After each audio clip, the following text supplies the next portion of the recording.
All right. Hello and welcome to the first Intern Inspo Live. It looks like we already have a few people on, which I love to see. So, a couple of things. This is my very first time going live on YouTube, and I am a one-woman show. So, bear with me as we make sure all of the technology is working. I'm going to be trying to monitor the chat, answer all the questions, do all the things. So, just bear with me on this first one. As you know, these things can be a little iffy sometimes with the tech, but I hope that we're in a good place. I've done some testing, so hopefully we're good. I'm going to drop something into the chat here just to welcome everybody. And let me see. All right. So go ahead and let me know if you are on already. Let me know where you're tuning in from. If you're a student, I would love to hear where you go to school, what you're studying. Just go ahead and drop that into the chat. And I'm going to see if I can pin this comment too so that everyone can see that as they enter. Awesome. Ozan, hi. Thank you so much for joining me. Let me know where you're tuning in from. And let me know as well if you guys can hear and see me. I'm assuming so because you're answering in the chat, but I just want to make sure because this is the first time I am using YouTube's live platform. So go ahead and let me know. Civil engineering student from Rutgers. Hi, Faraz. I remember you from Instagram. Thanks for submitting a question. Awesome to have you. And I went to Ohio State, so fellow Big Ten. I love it. Ozan, everything's perfect. We can hear you. Great. You guys, thank you so much for letting me know. We have a couple more minutes until 11 Central Standard Time. I don't know how many people are actually going to be able to join live. So I'm going to give it till the time hits 11 on my end and we'll get started. And then for everyone else, they can join in as they go here. But I appreciate you guys for showing up early on time and letting me know that this is all working. That's always the most fun part is the tech, right? All right. For those of you, I know we have a couple more people on who haven't introduced themselves yet. If you feel so inclined, please let me know in the chat. Let's see, energy systems engineering from, I don't know how to pronounce your university in Turkey, but I will say this, Turkey is my favorite country that I've ever traveled to. So I am really excited to have you here, Ozan. My mom and I actually spent 2 weeks in Turkey and we loved it. We went all over the country. So that's wonderful that you're here. All right. Looks like we have a few more people that are getting on here. And like I said, we have about 1 more minute till we get started with the live questions. And let's see, Roshan, I thought I am alone. I'm not sure what you mean. This is a live, so there's going to be a lot of people on this today. Hopefully a lot of people on this today, or a lot of people who are able to tune in later to the recording if this time didn't work for them. So there should be a handful of people in the chat that are interacting. All right. Okay. Hello, everybody. It is 11 a.m. Central Time here. I am in New Orleans and Louisiana in the United States. That's where I am live streaming from today. And I'm really excited for all of you that were able to join. I know that the Intern Hustle has a pretty big international audience and that time zones can be an issue. So if you're one of those people who's on some crazy time of day right now and you're still tuning in live, awesome. I appreciate that. I respect that and you being here and ready to learn. So my name is Jenna. I am the founder of the Intern Hustle, and I'm all about educating, empowering, inspiring students into action. So I want you to take intentional action in order to take control of your future. And I like to do that one internship at a time. So really coaching you through internships and how you can utilize internships to help create a platform for yourself professionally. So that's what I'm here about. And I have a bunch of questions that the community, with all of you guys, already submitted to me ahead of this, either through my email newsletter, I sent out a Google form, or on my Instagram, I also sent out a little questionnaire there, and people submitted some great questions. So I've already compiled questions because I knew this first time going around, it would be really hard to manage live questions in the chat and all of this at the same time. So I just wanted to kind of streamline the process for us a little bit.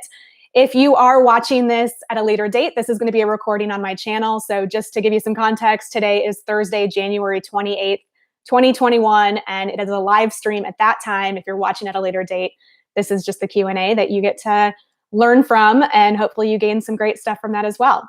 So like I said, to those who joined early on, make sure that you're dropping in the chat, introducing yourself. Let me know where you're tuning in from. If you're a student, where do you go to school? What are you studying? I'd just love to get to know the community a little bit more. So feel free to drop that into the chat as well. All right, so the first question that I'm going to answer that was submitted by someone, there were two questions around resumes. So I'm kind of going to break this up into different categories based on the questions I pulled from you guys.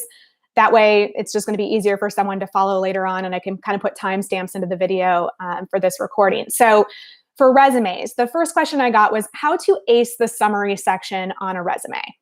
So summary section. Now, one of the things I actually teach and have taught, and if you've watched any of my videos on resumes, is around the objective statement. That's something that I actually tell people to leave off of a resume is the objective statement. It's kind of an outdated practice, and it's really, I like to say that it's kind of like a no duh statement, because when you're saying an objective statement, you're like, this is who I am and I'm trying to get this role. Well, yeah, if you're submitting a resume and applying for a role, that's kind of a given. So in my opinion, an objective statement just kind of takes up space on a resume. It's wasted real estate. And honestly, if it's too generic and has too many buzzwords in it that are kind of fluffy, like I have a strong work ethic, or just states the obvious, like I'm a student at this school, like that's already going to be stated in your education section on your resume, right? So if it's just simply going to be a restatement, regurgitation of the facts with some fluffy buzzwords, skip it altogether. Now, I do understand that some countries really do favor something called a summary statement, and that's a lot more common. And so I do want to touch on a summary statement, since that's specifically what this question was about, was how to ace the summary section on a resume. And if you're going to include a summary section, I think that's totally fine. I think you just want to make sure that you're doing it in the right way. And so with anything on your resume, you want to make sure that you're tailoring your resume to the specific company and role that you're applying to. Okay, this means that every time you're applying to a role, you are submitting a new resume that is tailored to that specific opportunity. So again, you want to avoid fluffy buzzwords like just strong communication skills, right? Anyone can say that they have strong communication skills. You need to lead with specific examples that are tied to keywords that are found in the job description for the company or stated within values and mission statements on the company website, right? Those are the types of things that you want to include in a summary statement. So you want to identify like your unique value. Really, what do you bring to the table? And I know as a student, sometimes that can be a tricky thing to come up with, because you're like, I'm still trying to figure out my brand and what my unique value is. But we all have things that people come to us for, right? We have strengths, we have specific skills that we've been able to develop over our life.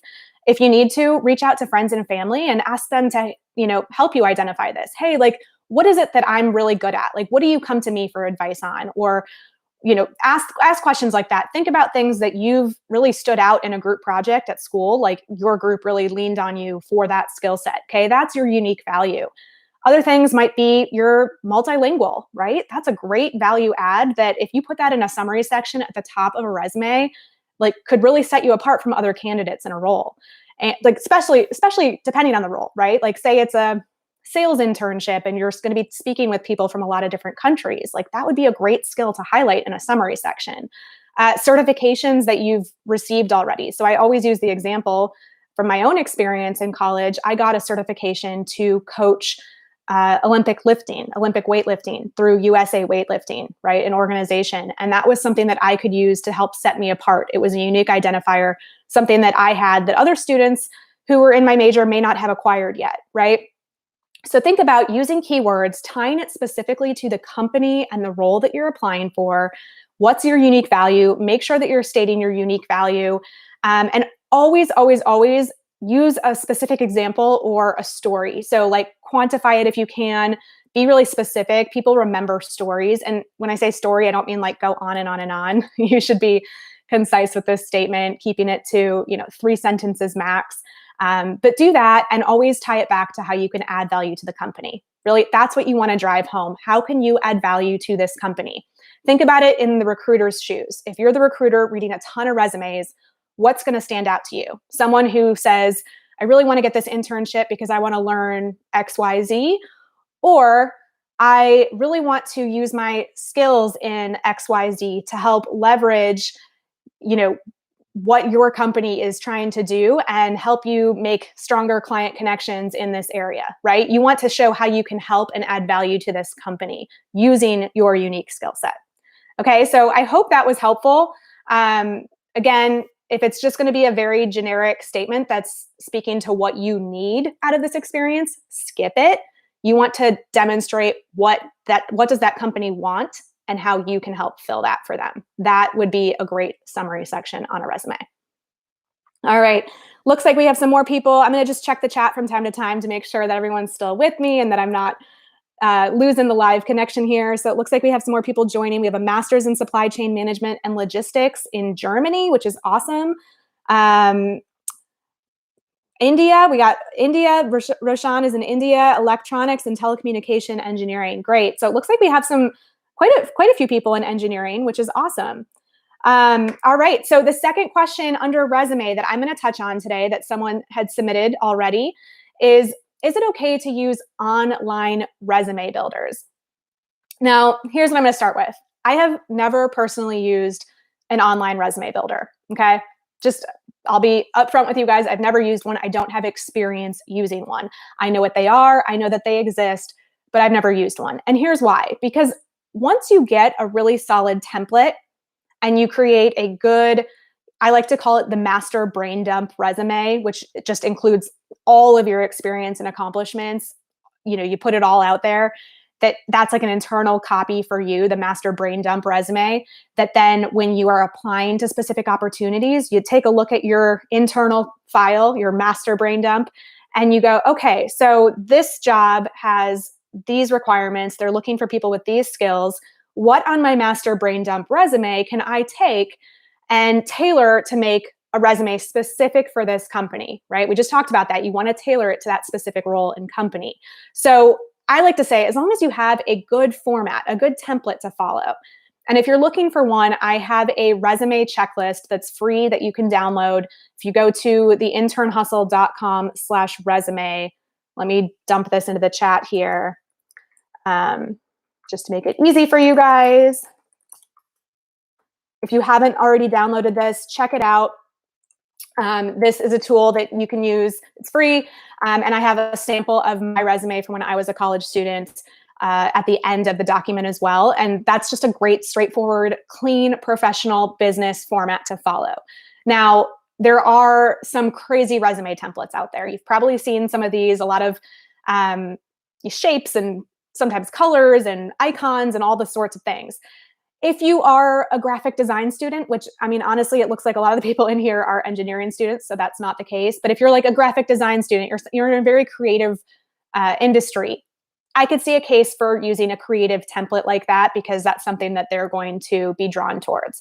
However, for everyone else, like 99% of the time, the standard black and white template, professional with consistent spacing and styling, and you make it in a Word document, you save it as a PDF, that is going to be your ticket. And you want to make sure that you are formatting it in a way and following instructions that the company is providing you. So if they ask for it as a Word document, provide it as a Word document. If they ask for it as a PDF, provide it as a PDF.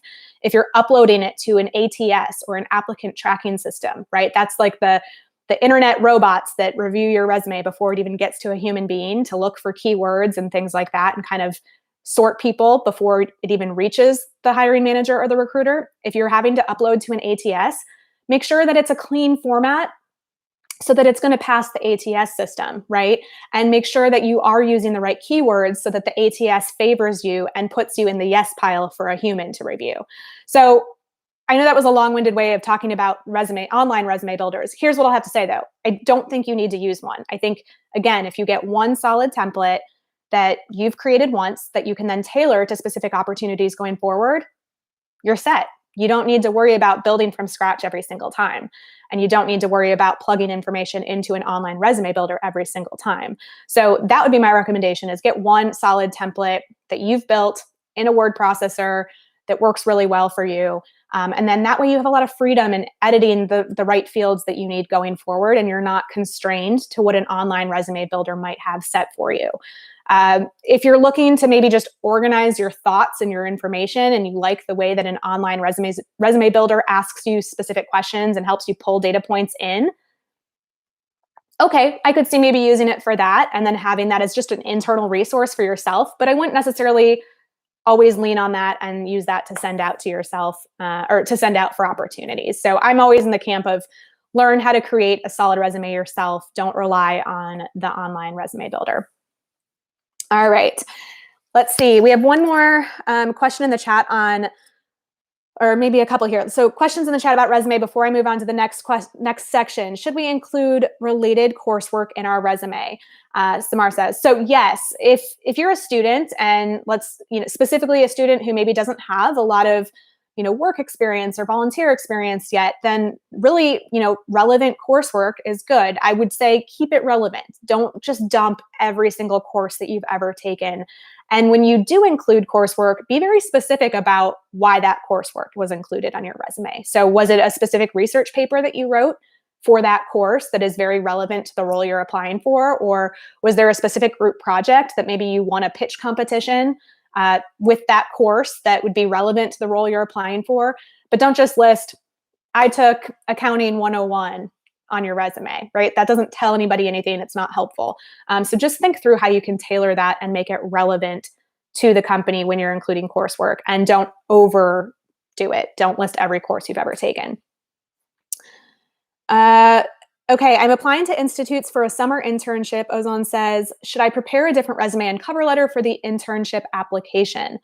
So yes, I mean, I think I'm understanding your question, but if you're applying to institutes, plural, right? If there's multiple opportunities you're applying to, yes, you should create a different resume and a different cover letter for every opportunity you apply for.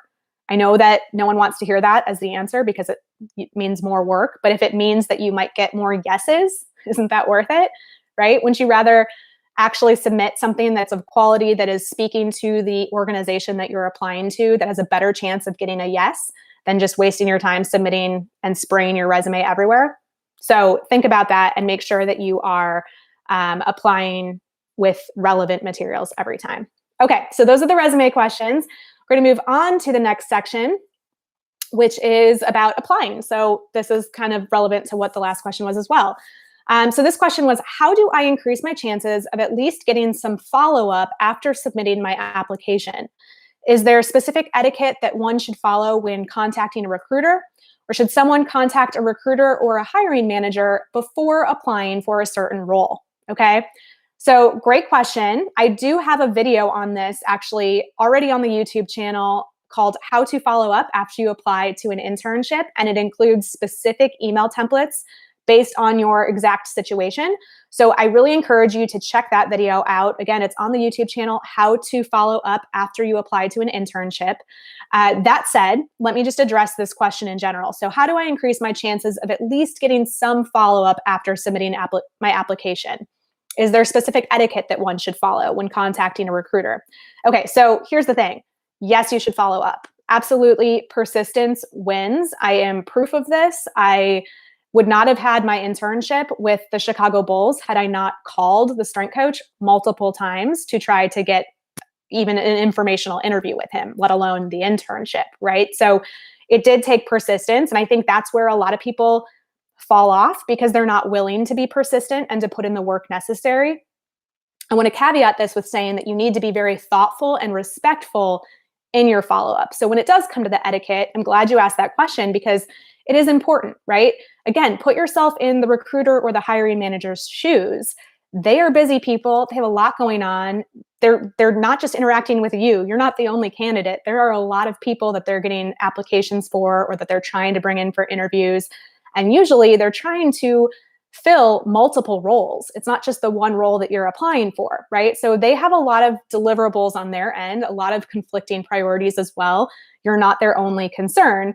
So make sure that you're being thoughtful when you reach out to them, letting them know, I understand things are likely busy. Just wanted to follow up on my application from a week ago. And if you're not the right person to continue to follow up with, I'd be more than happy to touch base with one of your colleagues going forward. Please feel free to redirect me, right? All of those types of things show that you're being thoughtful and respectful of their time. Now, when you are following up, Again, persistence wins. And like I said, I had to, I think, call 3 or 4 times to the Chicago Bulls strength coach when I was looking to get an internship with them. And it's all about timing it correctly, though. So if I call someone or I email someone, I'm not going to just call again the next day. I'm going to give them time to respond. So I like to recommend at least 5 business days, right? You don't want to go so long that perhaps they move through the process and you're forgotten about, but try to space your follow-ups 5 business days, and follow up at least 3 times. Okay. And maybe you're going to hear back and they're going to say it's not a right fit right now, or maybe they're great. I'm so glad you popped back up in my email. Sorry, things have been busy. I appreciate you reaching out to follow up. So those would be my recommendations. For the question, should someone contact a recruiter or a hiring manager before applying for a certain role? This is also covered in my video, how to follow up after you apply to an internship. I know you said here before applying for a certain role. I think, so 2 things. If you are applying to a role and you just submitted an application, I think a great practice is to reach out to a recruiter or the hiring manager on LinkedIn and just send them a connection request, just saying, hey, I just wanted to reach out. I'm really excited about this opportunity and I just submitted my application. Looking forward to talking to someone on your team about next steps, right? So what does that do? It's very light. You're just making the connection, but you're bringing visibility to your name. So if there are multiple people, which they're going to be, applying for this position, and the recruiter or the hiring manager is looking at a stack of resumes later, they're going to be like, oh, I remember seeing that name before. That person reached out to me on LinkedIn. They were very proactive. I liked that. I'm gonna look at this resume first. Okay. So I think that's a good practice to follow. The other thing, in terms of contacting someone before you even apply, I think if it's the recruiter or the hiring manager, you should apply first, because that way, if you do reach out to them right after you apply, they immediately can go look for your application, right? It's not like you sent them a note and then they have nothing to reference. However, if you're reaching out to just someone at the company, not related specifically to this role, so not the hiring manager, not the recruiter, but maybe it's a second degree connection that you have on LinkedIn with someone. Maybe it's an alumni from your school who works at the company that you're applying to. I think it's okay to reach out to them before you apply and just ask them a couple questions, because it might help inform the application process and you can submit a better package. And it also, so fun pro tip, especially with larger companies, a lot of companies offer employees a referral bonus if they refer someone who the company ends up hiring to work for that company. So if you reach out to, say, an alumni from your school who now works at this company, and they're like, hey, yeah, you know what? Why don't I submit, your resume to the hiring manager? I'll pass this along for you. So it's doing 2 things. One, it's helping you because it's giving you more visibility from an internal referral. And 2, it's potentially helping that employee because they could get a bonus for referring you if you're hired, right? So it's a win-win. And so that could be a great opportunity to reach out to someone before you even apply. Because sometimes if you apply first and then reach out to like an alumni connection or something like that, it might be too late for them to get that referral bonus because you already submitted your application elsewhere. Does that make sense? Hopefully that makes sense. All right, let's see. Next question under applying is, or under the applying category that I've created, is when is the best time to do cold outreach? So cold calls or emails. Is earlier better, even if you can't start for a few months? Now, I don't know. I don't have a lot of clarification on exactly the details of what they mean by even if you can't start for a few months, but I'm assuming they mean, should I reach out and start cold calling and emailing about internships that I'm interested in, even if I can't start that internship for a few months? Okay. That's what I'm assuming this was about. So yes, absolutely. Start now. Like with anything, start now. It is so much better to start building those relationships.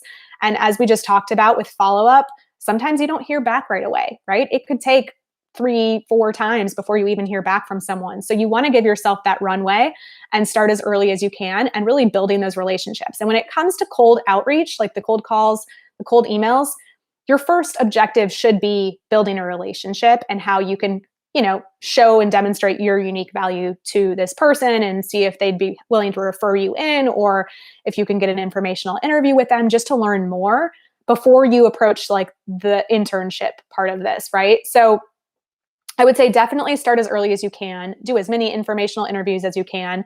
And I, I'll back this up with my personal experience. 2 of my internships that I had in college, I started a year in advance.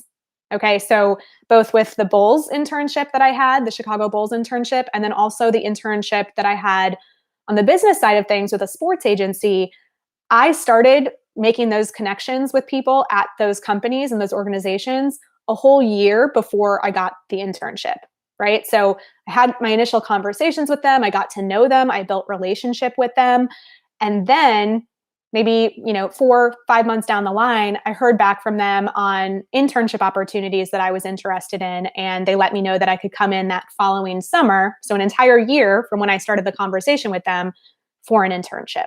So always start early. There is nothing wrong with starting early, even if you can't start for a few months, because you're not going to get to that point in the conversation with them anyways right away. And when you do, when you finally touch on internships and the opportunities that there might be, that's when you're upfront with them. Here's my schedule. I'm a student, so I'm going to be available, at this time. Is that something that we could work out? I think everyone understands students have coursework and other things to work around. So hopefully that helps.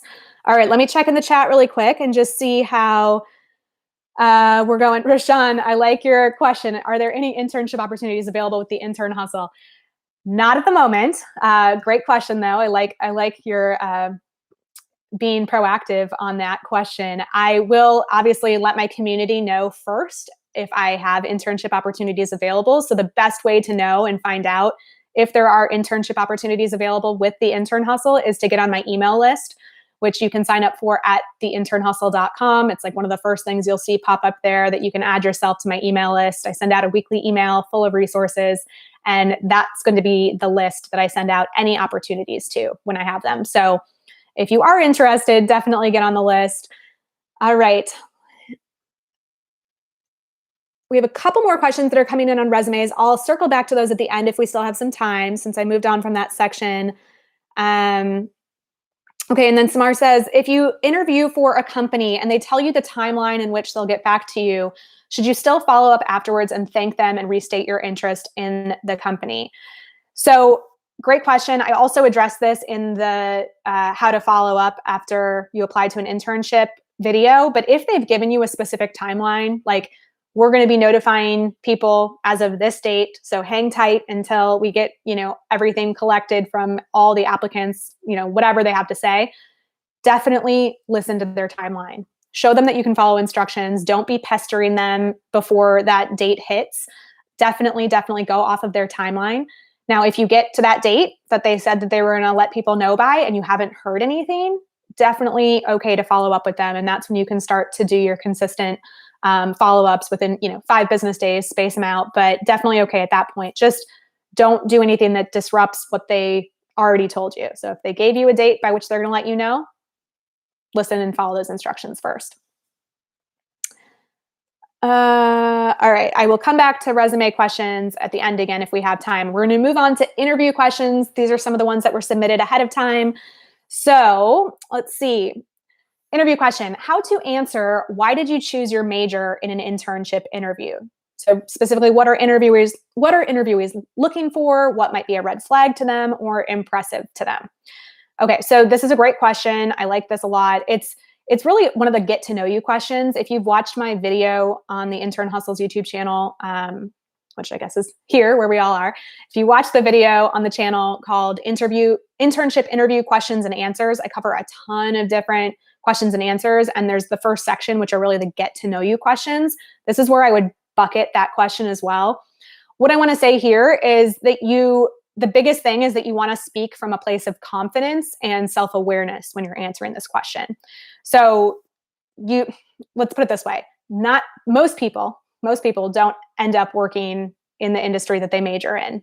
Some do for sure, but most people, especially as their career evolves, they're going to try different things and they're going to probably end up somewhere completely different than what they majored in. Definitely the case for me, right? I majored in exercise science, kinesiology. I am now teaching, obviously, students about internships, but prior to that, I worked in a little bit in that industry when I was working in sports, but I primarily business operations, business development roles in tech startups and healthcare. Okay, so very different than what I majored in. So keep that in mind. Employers are aware of that. They don't expect you to perfectly match degree, major to skill set and what you'd be doing for them in the workplace. There are some exceptions to that. Obviously, if you're an engineering major and you're trying to get a computer science and engineering role, like there's some pretty good correlation there. But the biggest thing when you're answering this question is that you don't want to come off unsure. Instead, you want to let them know, like, so if you have a major that doesn't really directly tie to the role you're applying to, at least in your mind, it doesn't, you want to at least be able to speak to what skills you've gained in that major that would be great and you could apply to that role. How can you still add value to the company based on some of the specific skills that you learned, right? So like even let's think about like an English major, you learn a lot about like critical thinking and all of those sorts of things. How could you apply that to, you know, a role at a company that maybe is focused on business analysis, right? Critical thinking. So think about those transferable skills and how you can apply them regardless of the major. That's what you really want to speak to here, and just speak confidently in it. And if you do have a story, like very specific story about how you selected your major, like maybe you grew up and you're like, this is what I want to major in. I know it. This has always been what I want to major in, and here's why. And you have a story behind that. Tell them your story. Use specific example. People love to get to know you. Like I said, it's a get to know you question. So focus on that, and then also focus on how there's transferable skills from your major that you can apply to the role and add value to the company. All right. So I got a couple questions on international students and international students looking for internships. And I tend to get a lot of these, which is great because the community is very diverse. So I appreciate these questions. I will be very transparent with you. I usually teach from my own personal experience, right? And as a student in the US who had internships in the US, I'm not an expert on international students securing internships in other countries. However, I do have some, you know, high level advice for you. And one of the things I hope to do is actually find some experts that I can, you know, either interview or point you to for specific resources going forward. But let's just start with the questions that I was asked, and then I'll give you my advice kind of at the high level that I can give it at, and we'll go from there. So one of the questions I received is, are companies accepting students for internships through the J1 program? Okay, specifically meaning the J1 visa, which I'm sure for you international students who are on, you're fully aware, but that's for students who are looking to get an internship in the US. You're not currently an international student going to school in the US. You're an international student somewhere else going to school, and you want to get an internship in the US. And this J1 visa, from my understanding, you are required to have the internship so that you can apply for the J1 visa. So you have to like be very specific on your application about what you're coming to do in the US and what that time period is. So the question about, are companies accepting students for internships through the J1 program, I think is probably relevant to specifically the time period we're in with the pandemic and everything else and travel restrictions going on. I don't know, honestly, if there's a ton of that right now. I think given the travel restrictions, we're probably not seeing a lot of in-person internship opportunities coming over with a J1 visa. However, one of the silver linings in all of this is that there are a lot more remote opportunities. We're seeing a ton of remote and virtual internship opportunities. Companies are a lot more open to this concept now because their entire workforce has to be remote. So I think there's probably more remote opportunities than there once were. And that's something to look into. I don't know how that plays into the J1 visa process. I'm going to be transparent with you there.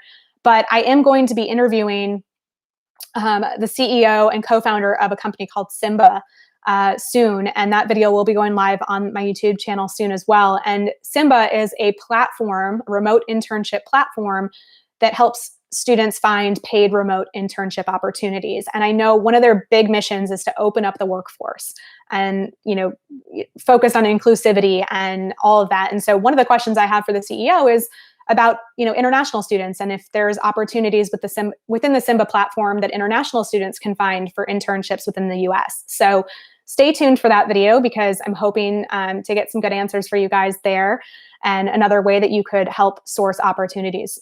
So the next question on international students is how to get an internship as an international student in the US. I'm aware of CPT, OPT, but not too sure how to stand for one. So again, the CPT, OPT is if you're a student on an F1 visa, so an international student going to school in the US, and you're doing like an occupational program or curricular program while you're a student in the US. And these are things that you have to get like a work certification for in order to get those experiences. And some have to be specifically tied to credits at your school, others don't, right? So that's the difference between the CPT and the OPT. And there's tons of information out there that you can read on all the different regulations and how to apply for all those things. I would say my biggest piece of advice to you is a lot of companies don't know about the international process. They don't take the time to invest. Like bigger ones like Google and companies like that, of course they do. They have a whole system down on, working with students who are international in the US. However, a lot of the smaller companies and even mid-sized companies aren't so familiar with the process because they have smaller HR teams, smaller recruiting teams, and they just haven't been able to dedicate resources to this. And so there's plenty of people applying, and so they're not really taking the time to learn this process. So my biggest piece of advice to you, if you're an international student and you're wanting to get this experience in the US, is to do your research on the process, right? Educate yourself, like get on Google, look up things on the different websites through the government, like research this process. I know there's books out there. There's some people who have really studied this and written books. Do your research, educate yourself, and then make it as easy as possible for an employer to say yes to you, right? Now, the goal shouldn't be like first and foremost, like trying to get the internship. Build a relationship with people, do the informational interviews, get to know people, show what kind of value you can add. And then if the question, if internships come up, the question comes up and you can say, hey, like I've already done all the research. Here's how my visa works. You just need to sign these things. There's a timeline to this, and you can like lay out the steps for them and make it easier for them. That's going to make it easier for you to get a yes, right? You got to remove some of those barriers, especially for the small and mid-sized companies who just aren't familiar with the process. So be your own biggest advocate by doing your research and educating yourself. I know that requires work, but nothing worth having doesn't require a little work, right? We all have to learn different things and apply ourselves in different ways and be our own biggest advocates for the experience that we want. So I hope that's helpful. The other thing I would say is, given everything that's going on and travel restrictions and all of that, there are things that you can do online to further your education that aren't an internship. So I would look at my video on what to do if my internship is canceled. In that video, I have about 5 different alternatives. That's something I created right when the pandemic started for students who were getting their internships canceled. And I list at least 5 different alternatives to internships where you can still gain professional work experience. And you might get some great ideas out of that. Even some different online programs that you can do to test out your skill set that are directly tied to companies. So definitely give that video a watch after this one. All right. Let's see. The next section is high school. So I got a question on how useful are internships in high school? And I love this question because one of the things I like to preach all the time is to start early with your experience. So getting an internship experience early and often. And I've actually been getting an increasing amount of questions from high school students. So I do have a video scheduled to come out on the YouTube channel soon, all about high school internships. So if you're a high school student watching this, parent of a high school student, definitely be on the lookout for that. It should come out within the next 6 weeks or so on the channel. But definitely internships are useful in high school. So again, I think getting internship experience early, what it allows you to do is really learn more about what you do and don't like and kind of hone in on some of your interests so that when you do get to college and you're at the point where you're selecting your major or you're starting to apply to internships in college that are directly related to your career goals and aspirations at that point, you have a clearer picture of where you want to go, right? It helps kind of narrow that path for you a little bit. So you're not like just sitting in this sea of opportunity wondering what the heck am I supposed to do? You've already started to narrow that down a little bit by starting in high school. The other thing I love about getting experience in high school is that you have that on your resume already as you're applying to colleges. So colleges would love to see that experience and that you've been applying yourself in that way. And it could increase your chances of getting accepted to a university in the first place. It could help with scholarship applications, right? They love to see that people that have been applying themselves that are proactive, and you might stand out in a scholarship competition that way. Also, once you're in college and you're applying to some internships that are maybe at a higher level, they're going to love to see that you've had some experience already as well. So I think as much as you can. I know high school, it's not as easy to get an internship in some cases because some formal internship programs require you to be in college of a certain grade, that you're earning college credits. There's some that definitely have requirements. That's a known fact, but there are some opportunities out there, especially like within your local community. You're a high school student. You're not going to go probably super far for an internship. So look in your local community, look at some smaller businesses that might need some help. Check out my video on the channel called How to Ask for an Internship. That's specifically, I talk you through a strategy on like coming up with your own job description and how you can pitch yourself to a company. That would be a great opportunity for a high school student to find a local company that they could help out with. Maybe it's with social media, maybe it's with research work, even, data analysis, whatever. There's opportunities that you can get involved at the high school level. And if you are someone in high school who already has a little bit of an idea of what you might want to major in and what you might want to do professionally, that was the case for me. In high school, I already knew, okay, I think I'm going to major in exercise science. I think I want to train professional athletes. That's what I want to do for my profession. So I'm going to find a high school job, right? For me, it wasn't an internship in high school. It was a job, but I still tried to tailor that job experience to the interests that I had so that when I was applying for my major and I was applying for those internships down the line, I could show, look, in high school, I found a job as a fitness floor trainer at this local health club. And I already got to learn some of the techniques of the weight room. I got to interact with our clients that came in for personal training sessions. I worked with the management to learn different training techniques. All of those sorts of things are really useful. So even if it's not an internship, you can find relevant work experience at the high school level as well. Just think about how you can find something that's going to be super relevant to what you're hoping to do in college and beyond.